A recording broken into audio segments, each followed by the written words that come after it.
Isa si Bel Mariano na talagang napakasikat sa ngayon at marami talagang nagmamahal sa kanya. Ganon din sa kanyang ka-love team na si Donnie Pangilinan. Alam nyo ba na bukod sa napakagaling na artista ni Bel, ay talaga namang mapagmahal siya sa pamilya. Hindi lamang yon, mapagmahal din siya sa kapwa. Kaya naman isa si Bel na tumulong sa mga nasalanta ng bagyo at the same time nasalanta ng baha.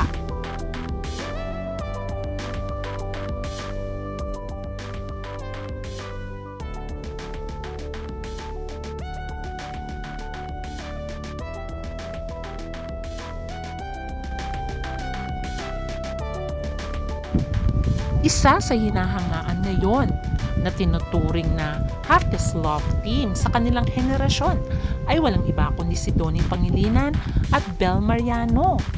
Marami na rin silang napatunayan. Marami na rin silang pelikulang ginawa na tumabo sa takilya. Ganon din ang mga teleserye.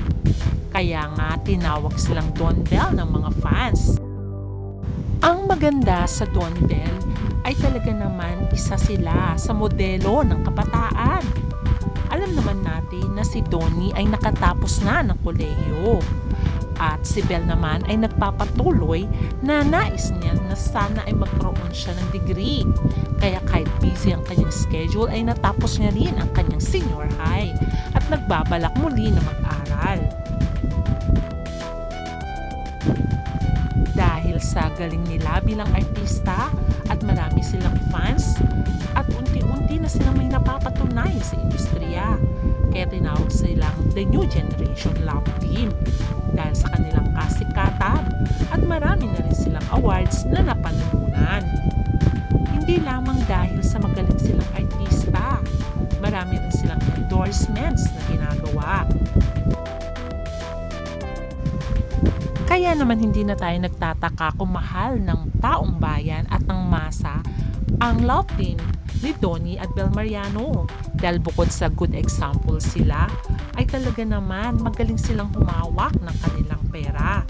At bukod dyan, mapagmahal sila sa kanilang pamilya. Matatandaan na ang manager ni Donnie ay ang kanyang mommy na si Maricel Laksa. At ang nakakatuwa pa ay si Donnie ang nagpa-renovate ng kanilang bahay na tinitirahan ng kanyang pamilya.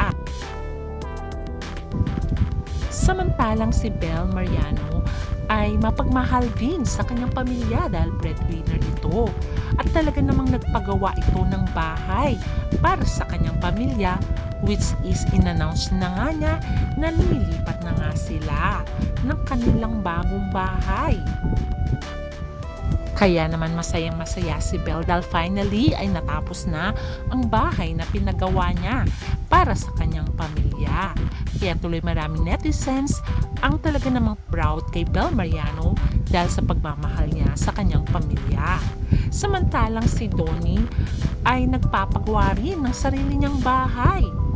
Dahil nga may sarili ng bahay ang kanyang pamilya, pinarenovate niya na lamang ang bahay nila.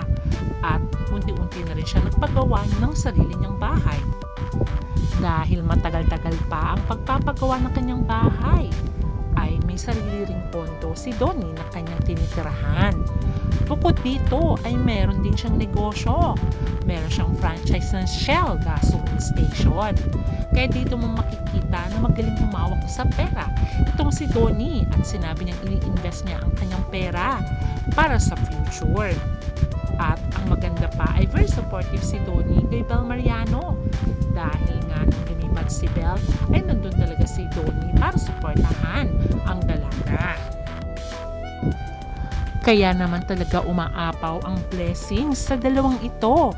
Dahil sa bukod sa napakaganda at gwapo nila ay meron silang mabuting puso na talaga namang minahal ng mga fans. Bukod dito, talagang maituturing silang model ng kabataan. Dahil ang actress and singer na si Bel Mariano ay talaga naman may pagmamahal sa kapwa. Dahil siya ay tumulong sa flood-affected families sa Barangay Dolores, Taytay, Rizal. Personally siyang pumunta para i-distribute ang relief goods at Dahapay na Mangga Elementary School Evacuation Center noong Thursday. Tinulungan din si Belle ng mga barangay officials dahil nga sa kanyang pagiging mabait at pagiging matulungin. Kaya naman, ang mga tao sa Taytay ay pinasalamatan siya at sinabing maraming salamat sa patuloy niyong malasakit at pagmamahal para sa ating barangay. Yan ang sinabi ng kanyang mga kababayan sa Taytay, Rizal. Pero alam niyo ba na hindi lang naman si Belle Mariano ang may pagmamahal sa kapwa. Ganon din si Donnie Pangilinan. Matatandaan last year sa Typhoon Christine ay nandun si Donnie para mamigay ng relief goods. At talaga namang pinangunahan niya ito para matulungan ang kababayan na nasalanta ng bagyo.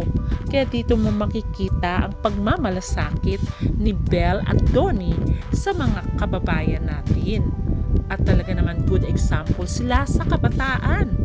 Kaya ang masasabi natin ay dapat silang tularan.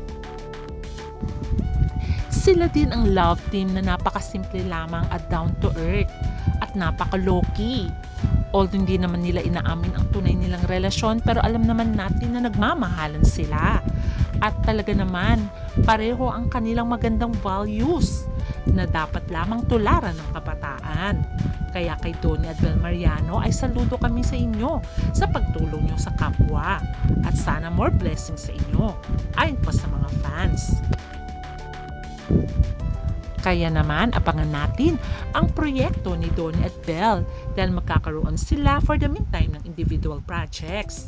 Hanggang sa muli, please don't forget to like, share, and subscribe. Bye!